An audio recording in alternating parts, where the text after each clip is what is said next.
படம் படம் ஆக்சுவலாக நல்லா இருக்குண்ணா. ஒரு டிஃப்ரெண்ட்டான ட்ரையு. லைக் ஸ்பிளிட் பர்சனாலிட்டியை வச்சு எடுத்திருக்காங்க. ஸோ அதனால படம் ஆக்சுவலாக நல்லா இருக்கு.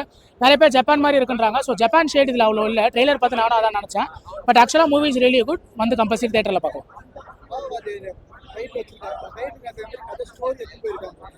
என்டையர் மூவியுமே வந்து இந்த வா வாத்தியாரேங்கிற டைட்டிலுக்கு ஏற்ற மாதிரி தான்.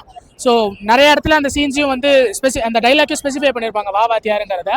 So movie was very nice.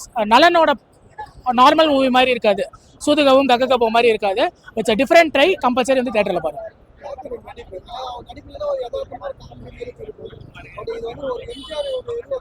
எம்ஜிஆரோட ரெப்ரசன்டேஷனை இதை பக்காவாக பண்ணியிருக்காரு இப்போ கார்த்தி. நிறையா சீன்ஸில் வந்து அவரோட இதை அப்படியே கேப்சர் பண்ணியிருக்காரு. ஸோ கம்பல்சரி ஒரு 2 மேன் ஷோ இது கம்ப்ளீட்டாக. ஒன்று கார்த்தி, இன்னொன்று சந்தோஷ் நாராயணன், 2 பேருமே சூப்பராக பண்ணியிருக்காங்க. கீர்த்தி ஷெட்டியோட கேரக்டர் அவ்வளோ மர்ஜ் ஆல படத்துக்கு. இட் வாஸ் லைக் ஒரு ஹீரோயின் வைக்கணும்னு வச்ச மாதிரி தான் இருந்தது. பேசிக்காக அவங்க இல்லைனாலும் அந்த படம் அப்படியே தான் மூவ் ஆயிருக்கும், எந்த சேஞ்சும் இருந்திருக்காது. ஆனால் அது எதுவுமே தெரியாத மாதிரி கார்த்தி நல்லா நடிச்சிருக்காரு. சத்யராஜ் வந்து ராஜ்கிரண் சாரோட போர்ஷன் வந்து எப்பயும் போல அந்த இட்லி கடையில் மாதிரி ஒரு எமோஷனல் போர்ஷன், ஒரு வயசானவர் அந்த மாதிரி ஒரு போர்ஷன் தான் பண்ணியிருக்காரு. சத்யராஜ் சாரோட போர்ஷன் வந்து அதே மாதிரி தான், லைக் ஒரு ஓகேவான போர்ஷன் தான். அவங்க யாருமே படத்தில் அவ்வளோ இதான மாதிரி தரல. அவங்களுக்குலாம் கொஞ்சம் பின்னாடி ஒரு கேரக்டர் ஸ்டோரி கொடுத்துருந்தா இன்னும் நல்லா இருந்திருக்கும்.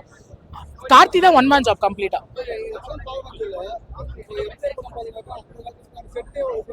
ஆமா ஆமா. இதுல காஸ்டியூம்ஸ் பயங்கரமா இது பண்ணிருக்காங்க. எம்ஜிஆர் போட்ட அதே காஸ்டியூம்ஸ் எல்லாம் தான் கொண்டு வந்திருக்காங்க. ஆனா மூவி செட்டில் அவ்வளோ சேஞ்ச் இல்லைனா. செட்டு நார்மல் படம் மாதிரி தான் இருக்கு. ஆனா காஸ்டியூம்ஸ் பயங்கரமா சேஞ்ச் பண்ணிருக்காங்க. ஃபர்ஸ்ட் ஹாஃப்ல கொஞ்சம் லாக் இருக்கு. ஆனா வந்து அது மூவியை புரிய வைக்கணுங்கிறதுக்காக கொடுக்குற லாக். அந்த லாக் இல்லாம படம் எடுக்க வாய்ப்பே கிடையாது.